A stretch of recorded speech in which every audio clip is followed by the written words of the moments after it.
সিদ্ধান্ত নেওয়া হয়েছে মূর্তি বানানোর জন্য। আপনারা কি এটার পক্ষে না বিপক্ষে? হাজি ক্যাম্পের সামনে লালনের মূর্তি হোক, এটা কি আপনারা চান? কথা বলেন, চান? মূর্তির সাথে আমাদের কোনো সম্পর্ক নাই। লালন ছিল একটা মুশরিক। এই লোকটা সারা জীবন গাঁজা খেয়েছে। লালনের যখন মেলা বসে সেখানে কারা যায়? জোরে বলেন। আমি কাল পরশু ছিলাম কুষ্টিয়াতে।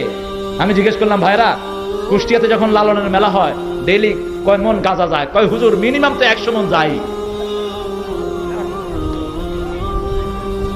ওবায়দুল হক গফরাহুল্লাহ, আল্লাহ তার কবরটাকে জান্নাতের বাগান বানিয়ে দিক। তিনি যখন মারা গেলেন সারা দেশের ইমামদের চোখে পানি আসে না নাই? কারণ তিনি ছিলেন আমাদের ইমামদের ইমাম। তিনি যখন চলে গেলেন এখনো ইমামরা তার কথা স্মরণ করে। কোনো গাঁজাখোর তার কবরের পাশে যায় না। তার কবরের পাশে যারাই যায় তারা হলো বড় বড় মুহাদ্দিস আলেম। ঠিক তবে ঠিক। একটা লোকের কারা স্মরণ করলো? তার বন্ধুদেরকে দেখে তার অবস্থা বোঝা যায়। এই লোকটার মূর্তি হাজি ক্যাম্পের সামনে বানানো হলো। একটা ছোট্ট খাটো মূর্তি বানাতে 3 থেকে 4 কোটি টাকা খরচ হয়। 5 ওয়াক্ত নামাজে আমরা পড়ি ওমা আনা মিনাল মুশরিকিন। শিরকের সাথে আমাদের কোনো সম্পর্ক নেই। হ্যাঁ, ওই জায়গা যদি কোরআনের আয়াত টাঙিয়ে দিতা বাংলাদেশের রহমত বাড়তো না কমতো?